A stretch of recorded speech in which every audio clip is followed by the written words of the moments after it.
लिहाज से भी तैयारी है? हाँ बिल्कुल तैयारी है। जैसे ही फौज कहेगी हम फौज के साथ में, गांव तैयार करने के लिए साथ हैं। जैसे ही हमसे मदद लेगी सब तैयार हैं। ऊंट गाड़ी सब जो फौज मांगेगी हम उसके लिए तैयार हैं, घर देने के लिए तैयार हैं। बिल्कुल यहाँ की सरकार और सेना पे बहुत बड़ा विश्वास है, तो किसी तरह का भय नहीं था, क्योंकि पाकिस्तान के पास तो कुछ है ही नहीं, वो खुद भिखारी है। भारत ने पाकिस्तान को घर में घुसकर मारा है। उसके बाद से पाकिस्तान से लगती हुई राजस्थान की सीमा पर भी भारी तनाव है।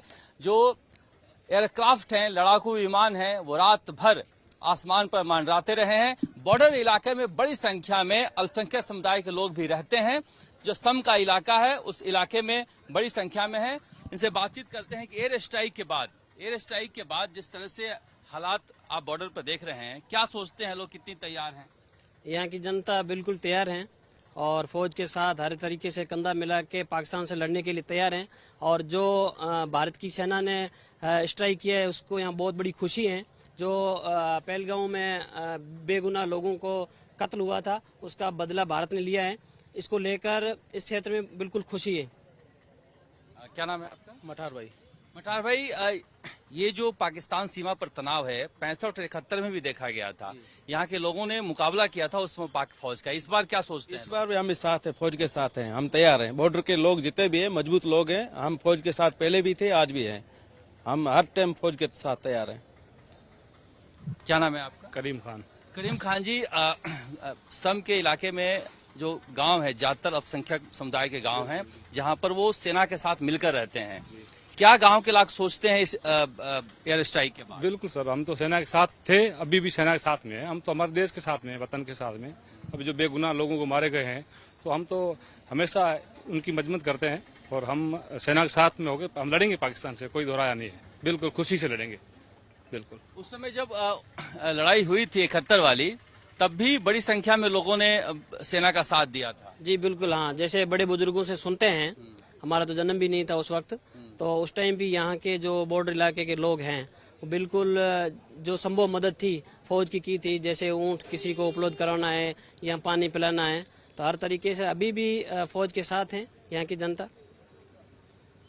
जो युवा हैं उनसे भी बातचीत कर लेते हैं। कुछ नौजवान हैं, क्या सोचते हैं जिस तरह से पाकिस्तान पर भारत ने घर में घुसकर एयर स्ट्राइक किया है, 9 ठिकानों को नेस्तनाबूद किया है, क्या लोग बॉर्डर इलाके में सोच रहे हैं? बॉर्डर इलाके में हम तो यही सोच रहे थे, जो आतंकवादियों ने हमारे यहाँ पर निर्दोष लोगों की हत्या की, इसके प्रति हमारे युवाओं में काफी आक्रोश था।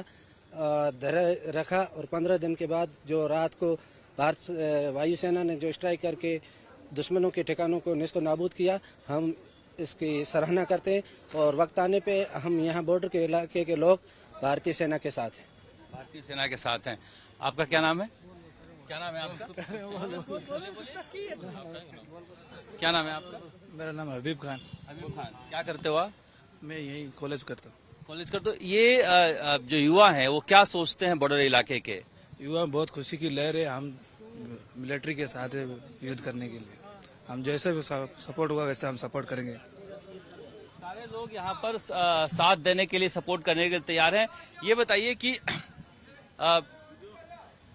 तनाव की वजह से गांव भी खाली करना पड़ सकता है, पहले भी किया गया है, तो उस लिहाज से भी तैयारी है? हाँ बिल्कुल तैयारी है। जैसे ही फौज कहेगी हम फौज के साथ में, गांव तैयार करने के लिए साथ हैं। जैसे ही हमसे मदद लेगी सब तैयार हैं। ऊंट गाड़ी सब जो फौज मांगेगी हम उसके लिए तैयार हैं, घर देने के लिए तैयार हैं। हम फौज के साथ हैं। अच्छा, एक लोग सोचते हैं कि जो बॉर्डर पर रहने वाले लोग हैं वो तो सबसे पहले वही शिकार होंगे युद्ध का, ऐसा मन में आता है दिमाग? नहीं, बिल्कुल नहीं। यहाँ के लोग मजबूत हैं और हर तरीके से सेना के साथ खड़े हैं। जैसे भी सरकार के निर्देश मिलेंगे उनकी पालना करेंगे। कल रात को तो बहुत सारे एयरक्राफ्ट जो आसमान में गड़गड़ा रहे थे, क्या सोचा आप लोगों ने सुनकर ये आवाजें? बिल्कुल, यहाँ की सरकार और सेना पे बहुत बड़ा विश्वास है, तो किसी तरह का भय नहीं था, क्योंकि पाकिस्तान के पास तो कुछ है ही नहीं, वो खुद भिखारी है, तो किसी पाकिस्तान का कोई डर है ही नहीं यहाँ की जनता को। बिल्कुल नहीं। बहुत सारी रिश्तेदारियां भी है यहाँ के लोगों के पाकिस्तान में। क्या लोगों से बातचीत हुई उधर? वो भी डरे हुए हैं या क्या कुछ? नहीं, फिलहाल जैसे ये माहौल थोड़ा, उसके बाद में किसी प्रकार की यहाँ के लोगों की बात बंद हो गई, करते भी नहीं है बात।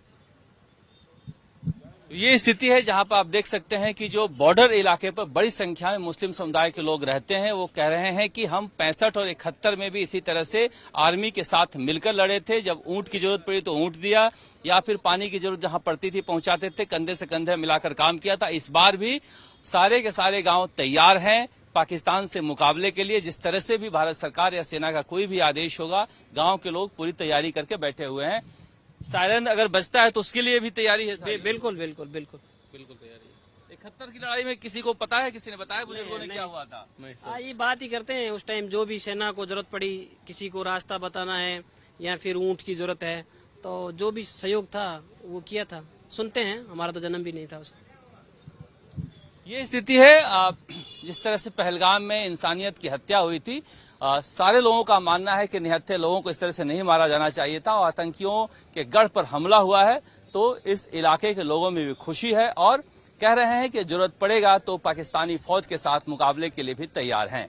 विमल भाटिया और कैमरा मनीष के साथ शरद कुमार, जयपुर,